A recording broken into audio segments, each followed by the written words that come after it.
Halo Sobat Mega Mafia, kali ini kita akan masuk ke dalam pembahasan soal Olimpiade yang berkaitan dengan gerak melingkar.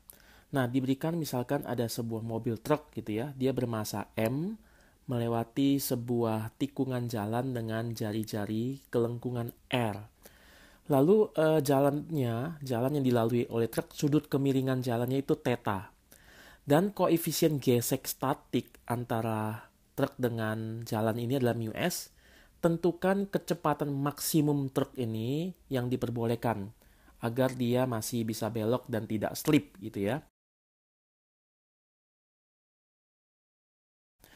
Nah teman-teman, ini kalau kita lihat dari belakang gitu ya, jadi jalanannya ini miring, memiliki sudut kemiringan theta. Kalau misalkan kita lihat dari atas gitu ya, lihat dari atas, maka di sini ada mobil truknya ya. Anggaplah kita dari naik helikopter, lihat dari atas, maka truknya itu sedang bergerak ke sana, ke depan, tetapi dia berharap untuk bisa berbelok gitu ya, melintas begini. Jadi gerak melingkar. Nah, pada saat dia gerak melingkar, tentu saja di sini dia akan bergerak dengan lintasan yang memiliki jari-jari R ini ya. Nah, teman-teman, bagaimana menganalisa soal ini? Nah, kita akan coba melihat gaya-gaya apa saja. Nah, tetapi sebelum itu, saya mau mengingatkan mengenai gaya gesek. Nah, teman-teman, pada waktu ini dia truknya bergerak dengan kecepatan maksimum, kira-kira gaya geseknya ini nanti akan ke bawah atau ke atas? Menurut teman-teman bagaimana? Kalau seandainya truknya ini bergerak dengan cepat sekali, maksimum gitu ya, maka teman-teman perhatikan ya, kalau ini sangat maksimum, berarti kan gaya ke dalam untuk membelokkan ini kan kurang kan ya, karena ini kenceng sekali. Kalau ini kenceng sekali, berarti apa? Dia akan gerak lurus keluar daripada lintasan lingkaran.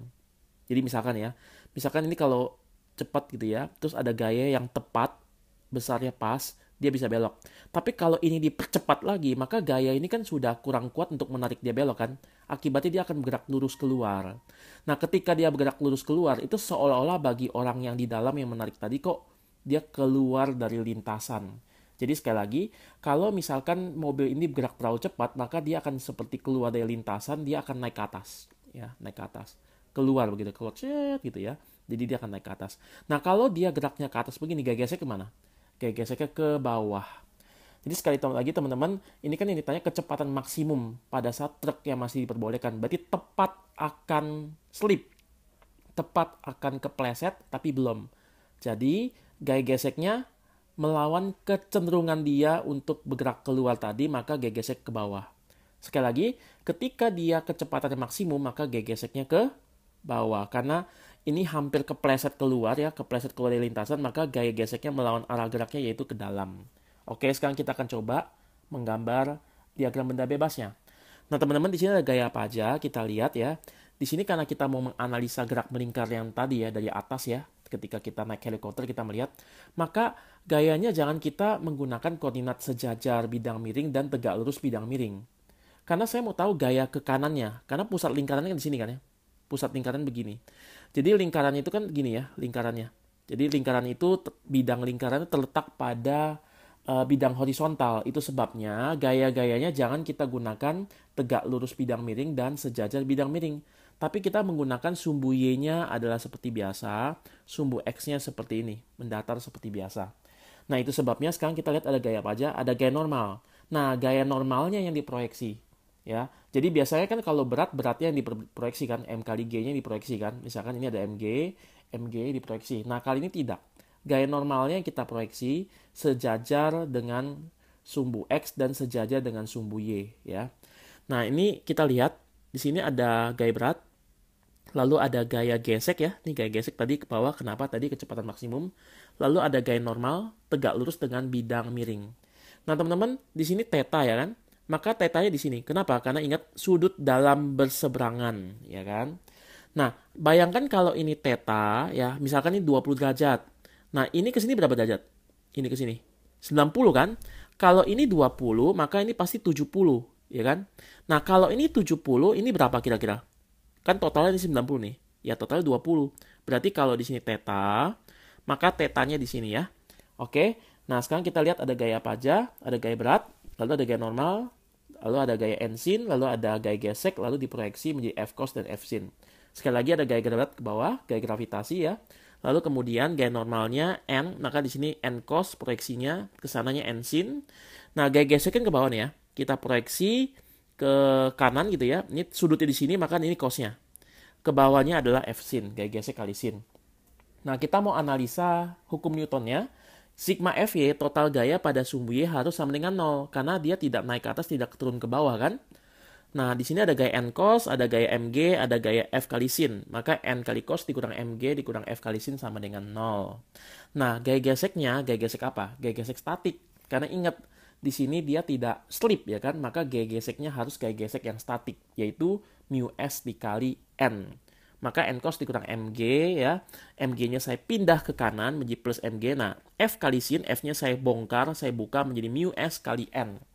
Nah, teman-teman, di sini ada N, di sini juga ada N ya kan. N-nya saya keluarkan, saya faktorkan keluar ya, menjadi seperti ini. Nah, anggaplah ini persamaan 1. Nah, sekarang saya mau analisa yang sumbu X-nya. Teman-teman tadi tahu ya, ini masih ingat ya, ini sedang gerak melingkar.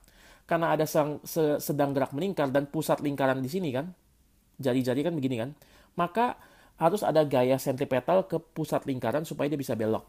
Nah, maka sigma fx tidak boleh 0, sigma fx harus ada mv kuadrat per r. Jadi harus ada total gaya yang bisa digunakan untuk membelokkan yang namanya mobil ini.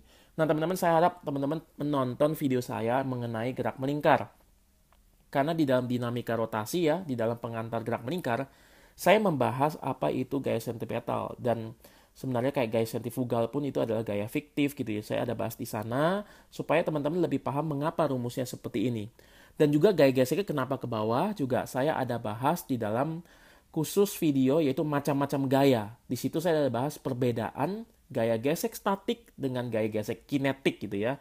Jadi teman-teman bisa perhatikan mengapa ini rumusnya mu S kali N gitu ya.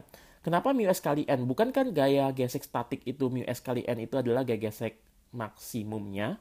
Ini apakah maksimum? Pasti. Ingat ya kan, ini tepat akan bergerak. Ketika mobilnya tadi ada tepat akan bergerak, tepat akan slip gitu ya. Belum slip sih ya gitu ya, hampir slip. Maka di sini gaya gesek statiknya masih maksimum. Itu sebabnya rumusnya adalah mu S kali N. Sekali lagi teman-teman, tontonlah video saya mengenai macam-macam gaya. Di situ saya sudah jelaskan mengapa rumusnya mu S kali N sama dengan gitu ya. Kenapa sama dengan? Oke, kembali saya lanjutkan. Di sini ada N sin. Nah, gaya geseknya adalah mu S dikali N.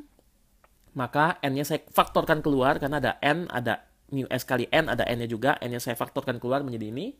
Anggaplah ini persamaan 2. Nah, saya tuliskan ulang ya. Ini persamaan 1 ya. Ini persamaan 1 atau persamaan 2 saya tuliskan ulang di sini ya. Lalu di sini persamaan yang satunya lagi saya tuliskan di bawahnya.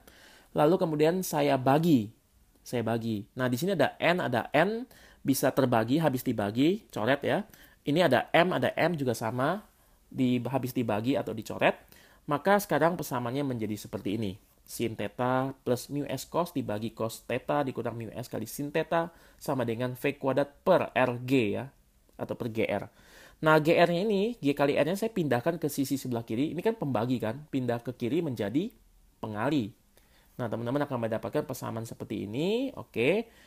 Ini adalah V kuadrat. Maka V-nya adalah G kali R sin theta tambah mu S cos theta dibagi cos theta kurang mu S sin theta akar. Ya kan, tadi kan the kuadrat kan. Kalau kuadrat hilang berarti di akar. Nah, teman-teman, ini adalah kecepatan maksimum supaya mobil ini bisa belok. Jadi teman-teman kalau melihat soal ini sebenarnya simple ya. Harap teman-teman bisa lebih paham dan waktu melihat soal olimpiade ini tidak merasa kesulitan karena sebenarnya tidak sulit. Dan sekali lagi, tontonlah video-video saya yang lainnya agar teman-teman memiliki pemahaman yang makin mendalam. Salam semangat!